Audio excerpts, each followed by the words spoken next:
High, welcome back to Priya's Marathi vlog. I know बऱ्याच दिवसानंतर माझा व्लॉग येत आहेत आणि तर आज ना मी थोडी कामात होती कारण माझं रिसेलिंगचं पण साड्याचं रिसेलिंगचं पण चालू आहेत आणि ते पण मी ऑर्डर्स वगैरे घेत असते आणि असे यामध्ये सगळ्यामध्ये मी बिझी होते, त्यामुळे व्हिडिओ काही मी बनवला नाही.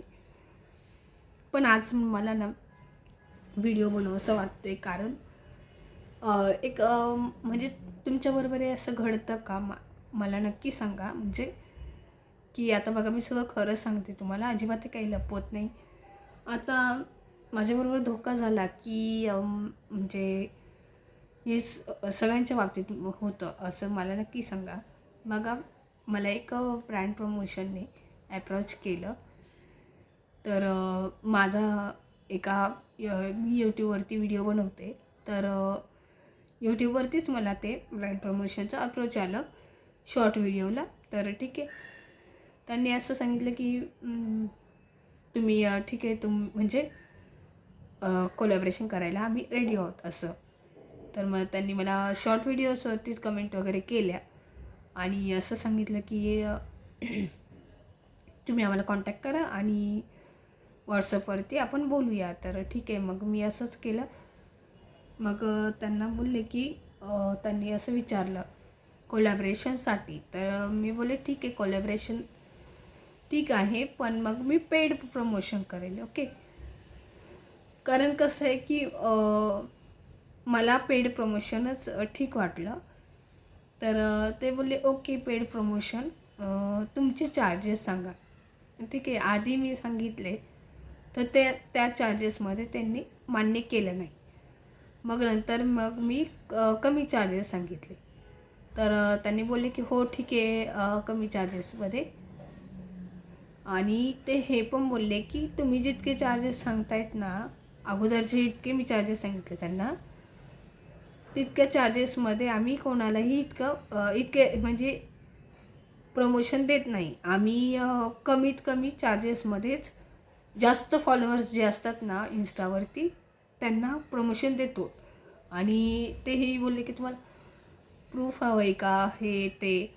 आता माझा फर्स्ट टाईम होता, त्यामुळे मग मी प्रमोशन कसं बोलायचं, काय बोलायचं, कसं टॅकल करायचं हे काही मला माहीत नव्हतं. फर्स्ट टाईम आहे त्यामुळे. तर मग मी बोलले ठीक आहे, माझे फॉलोअर्स पण कमी आहेत इन्स्टावरती आणि यूट्यूबवरती पण सबस्क्रायबर कमी आहेत. तर मग मी त्या हिशोबाने चार्जेस कमी सांगितले. मग ते बोलले ठीक आहे, तुम्ही तुमचा ॲड्रेस वगैरे सेंड करून ठेवा आम्हाला आणि आम्ही प्रोफाईल वगैरे बघून चेक करून तुम्हाला तुमच्या ॲड्रेसवरती आमचं जे काही प्रॉडक्टचं प्रमोशन ॲड करायचे आहे ते तुम्हाला पाठवू. ठीक आहे, तर मग मी आता डायरेक्टली मला असं वाटलं की मला काही माहीत नव्हतं कसं सिलेक्शन होतं प्रमोशनसाठी, काय होतं हे काहीच मला आयडिया नाही आहे. फर्स्ट टाईम आहे माझा. मग मी डायरेक्टली बोलली की मला असं वाटलं त्यांनी मला सिलेक्ट केले की काय. तर मग मी बोलली की पेमेंट वगैरेचं कसं करणार तुम्ही. तर ते मग त्यांचा नंतर रिप्लाय आला की आम्ही तुम्हाला अजून सिलेक्ट केलं नाही आहे, तर सिलेक्ट केल्यानंतर प्रोफाईल चेक केल्यानंतर तुम्हाला आम्ही रिप्लाय करू. ओके.